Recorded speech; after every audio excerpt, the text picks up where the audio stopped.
Okay, give me a second here. I'm going to put my Logic back as my lead since it's still sort of lagging in terms of levels. And before you ask, no, I'm still not touching Gardevoir.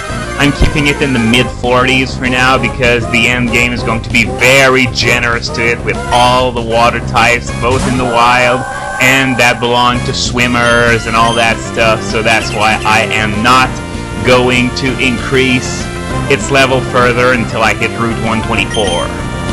Anyway, there's just something that I wanted to bring up with all the black and white news that have popped up lately. Some people were watching my earlier videos when black and white was still a rumor, and they're leaving comments saying that, well, there are new games announced, they're called black and white, and the Ubers are here, they're called Reshiram and Zekrom. Reshiram and Zekrom, sorry, and that Zekrom's rumored to be an electric type.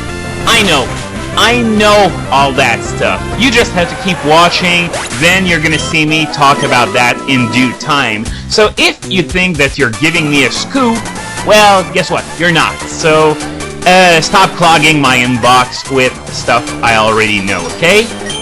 Because I check... I'm always late to roll call. Dude, do you know what you're guarding? You're guarding some random item. You're not guarding Groudon or anything like that.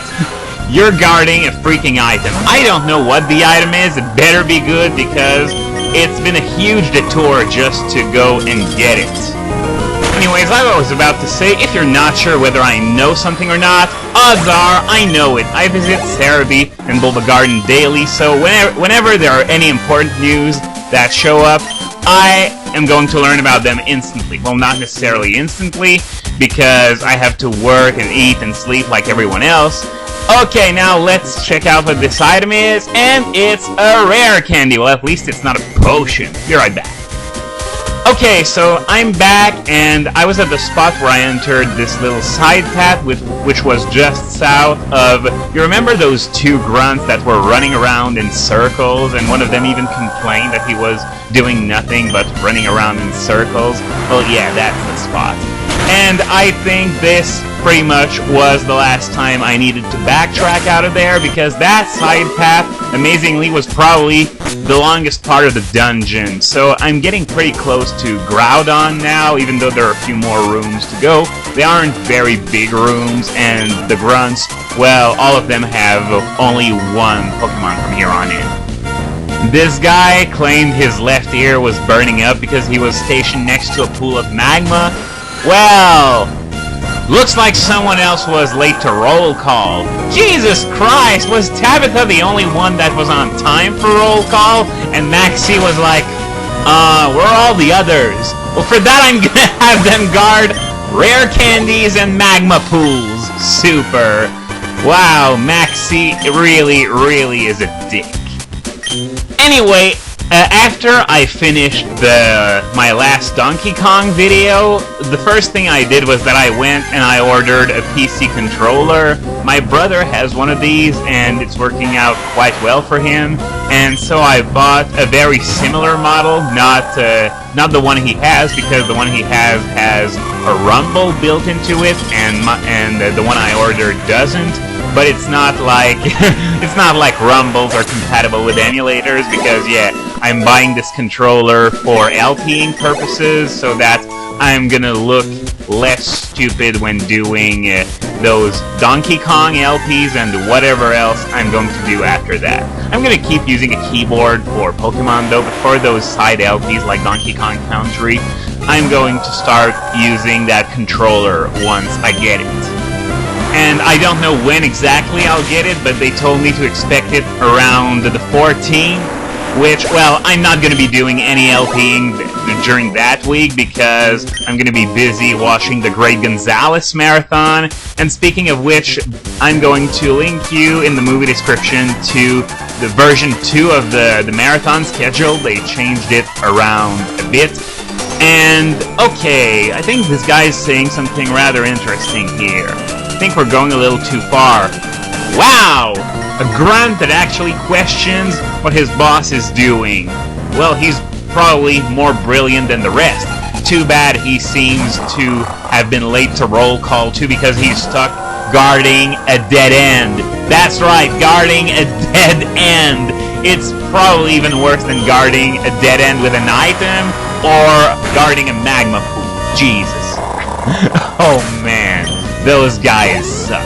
But at least this guy here at least has the common sense to think that they're doing something wrong. I mean, hello! It's not like you're trying to cause the apocalypse by provoking a never-ending drought or something like that. And the next time I see our leader, I'm gonna ask him about what we do. Well, if you tell him that you're doubting his motives, he's so gonna push you in that magma pit the other guy was watching over earlier. At least I wouldn't put it past Maxi to do that kind of thing, because, as I said earlier on, he's a dick. But, as I was about to say, the marathon schedule has been changed. They're going to be starting off with Alan Edgehead's 16-star run of Mario 64, and I know he's been practicing a lot for this run. He's been especially practicing that, I don't know if you've seen the speedruns, 16-star speedruns of Mario 64, but there's this one wall that you have to get through. You know that place where you got the door that requires 50 stars to go through? Well, there's a trick using backward long jumping or other such nonsense. I'm not an expert on that, but you can use that trick to catapult yourself over the door and through the wall to end up in the final area with Tick-Tock Clock and the Rainbow Ride, and then you do that same trick to get past the endless stairs, because if you've played the DS version, then you know they're not exactly endless stairs. You're just repeating the same area of the stairs over and over again. But with that trick, you can actually catapult yourself past that little subroutine that forces you to go over that same cluster of stairs over and over and over again.